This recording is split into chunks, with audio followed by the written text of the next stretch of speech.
તો મિત્રો આજના સૌથી મોટા સમાચારની વાત કરીએ તો હવામાન વિભાગ અનુસાર રાજ્યના વિવિધ ભાગોમાં ખાસ કરીને દક્ષિણ ગુજરાતના સુરત, તાપી, નવસારી, ડાંગ, વલસાડ તેમજ દમણ અને દાદરા નગર હવેલીમાં માત્ર હળવાથી મધ્યમ વરસાદ પડી શકે એવી આગાહી કરવામાં આવી છે। તો મિત્રો ત્યારબાદના સમાચાર જોઈએ તો સુરેન્દ્રનગરમાં ઘરફોડ ચોરીનો ગણતરીના કલાકોમાં ભેદ ઉકેલાયો છે, જ્યારે પોલીસે 2 આરોપીને ઝડપી 46,000નો મુદ્દામાલ કબજે કર્યો છે। તો મિત્રો ત્યારબાદના સમાચાર જોઈએ તો સાબરકાંઠામાં હિંમતનગર પાસેથી કારમાંથી 2.65 લાખનો દારૂ ઝડપાયો છે, જ્યારે એલસીબીએ કાર્યવાહી કરી અને ફરાર થયેલો ચાલક સામે ફરિયાદ પણ કરવામાં આવી છે। તો મિત્રો ત્યારબાદના સમાચાર જોઈએ તો સાબરકાંઠામાં ચાંદીપુરા વાયરસને લઈને તંત્ર એલર્ટ થયું હતું, જ્યારે જિલ્લા કલેક્ટરે સિવિલ હોસ્પિટલની મુલાકાત લઈ સારવાર અને વ્યવસ્થાની સમીક્ષા કરી છે। તો મિત્રો ત્યારબાદના સમાચાર જોઈએ તો આ વર્ષે રથયાત્રામાં દરેક હાથી પર સીસીટીવી ડેસિબલ મીટર લગાવવામાં આવશે, જેથી કરીને કંટ્રોલ રૂમમાં નજર રાખી શકાય, કારણ કે ગયા વર્ષે હાથી ભડકવાથી નાસભાગ મચી હતી, જ્યારે રૂટ પર સીપી ક્રાઇમ બ્રાન્ચનું પણ પેટ્રોલિંગ કરવામાં આવશે। તો મિત્રો ત્યારબાદના સમાચાર જોઈએ તો શોર્ટકટથી રૂપિયા કમાવવા સોફ્ટવેર એન્જિનિયર બન્યો હતો ઠગ, જ્યારે ટેલિગ્રામ પર જાળ બિછાવી ક્રિપ્ટોકરન્સી ટ્રેનિંગના નામે 73 લાખની છેતરપિંડી કરી હતી, જ્યારે 2% કમિશન માટે બેંક ખાતું પણ ભાડે આપતો હતો। તો મિત્રો ત્યારબાદના સમાચાર જોઈએ તો વડોદરામાં 9 વર્ષની માસૂમ બાળકી પર આધેડે દુષ્કર્મ આચર્યું હતું, જ્યારે ચોકલેટની લાલચમાં આપીને ઘરમાં ઘૂસ્યો હતો અને માતા પિતાએ રંગે હાથ પકડી પાડ્યો હતો અને કહ્યું હતું કે કડકમાં કડક સજા આપો। અને તો મિત્રો ત્યારબાદના સમાચાર જોઈએ તો ભારે વરસાદથી સુરતની હાલત ગંભીર જોવા મળી છે, જ્યારે લોકો પૂરમાં ફસાયા છે અને અનેક વિસ્તારો બેટમાં ફેરવાયા છે અને ચારે તરફ બોટો ફેરવવામાં આવે છે, જ્યારે ડૂબતા શહેરની સ્થિતિ બહુ જ ગંભીર જોવા મળી છે। તો મિત્રો ત્યારબાદના સમાચાર જોઈએ તો સુરતમાં મેઘતાંડવ વચ્ચે કાલનો કોપ જોવા મળ્યો છે,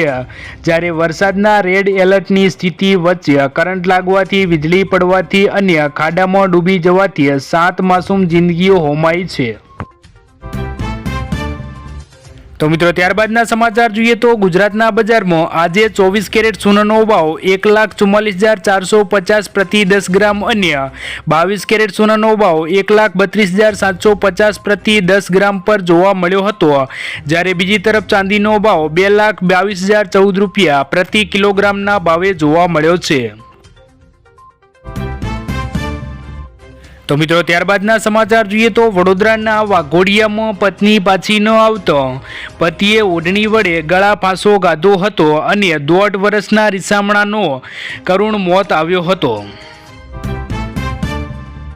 તો મિત્રો ત્યારબાદના સમાચાર જોઈએ તો મોરબીમાં યુવક સાથે લગ્ન કરી કન્યા 1 અઠવાડિયામાં ફરાર થઈ ગયેલી હતી, જ્યારે 1 લાખ રૂપિયાની છેતરપિંડી કરી હતી અને 2 મહિલાઓ સામે ગુનો પણ નોંધવામાં આવ્યો છે। તો મિત્રો ત્યારબાદના સમાચાર જોઈએ તો વડોદરા એક્સપ્રેસ હાઈવે નજીક ખેતરમાં ચાલતા જુગાર અડ્ડા પર એલસીબીનો દરોડો પાડવામાં આવ્યો હતો, જેમાં જુગાર રમતા મહિલાઓ સહિત 9 લોકો ઝડપાયા હતા અને 1.82 લાખનો મુદ્દામાલ જપ્ત કરવામાં આવ્યો છે। તો મિત્રો ત્યારબાદના સમાચાર જોઈએ તો અમદાવાદ નજીક નર્મદા કેનાલમાંથી એક જ દિવસમાં 2 અજાણ્યા યુવકોના મૃતદેહ મળી આવતો ચકચાર મચી હતી, જ્યારે પોલીસે બંને મૃતદેહોને બહાર કાઢી કાયદેસરની કાર્યવાહી હાથ ધરી છે અને આત્મહત્યા છે કે પછી અકસ્માત તે દિશામાં તપાસ ચાલુ કરી છે। તો મિત્રો ત્યારબાદના સમાચાર જોઈએ તો વલસાડના એસટી ડેપોમાં યુવક પાસેથી વિદેશી દારૂ ઝડપાયો છે, જ્યારે બસમાં બેઠેલા યુવક પાસેથી 42,480 રૂપિયાનો દારૂ જપ્ત કરવામાં આવ્યો છે। તો મિત્રો ત્યારબાદના સમાચાર જોઈએ તો તાપી જિલ્લાના સોનગઢ કોલેજમાં 445 વિદ્યાર્થીઓનું કંકુ તિલકથી સ્વાગત કરવામાં આવ્યું હતું, જ્યારે નવા શૈક્ષણિક વર્ષ માટે પ્રવેશોત્સવનું આયોજન પણ કરવામાં આવ્યું હતું.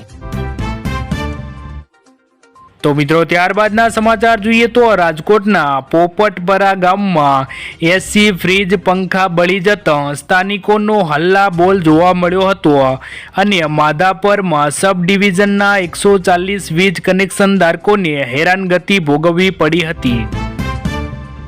તો મિત્રો ત્યારબાદના સમાચાર જોઈએ તો જૂનાગઢમાં ક્રાઇમ બ્રાન્ચે દારૂ ભરેલી કાર ઝડપી પાડી હતી, જ્યારે જૂનાગઢમાં રાજસ્થાનના બુટલેગરોની સ્વિફ્ટ કારમાંથી 1396 નંગ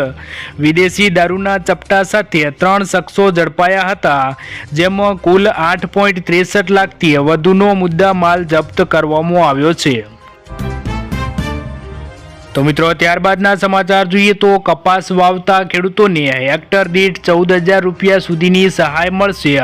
જેમાં નવી આધુનિક પદ્ધતિથી ખેતી અપનાવતા ગુજરાતના 21 જિલ્લાના ખેડૂતોને લાભ મળવાનો છે.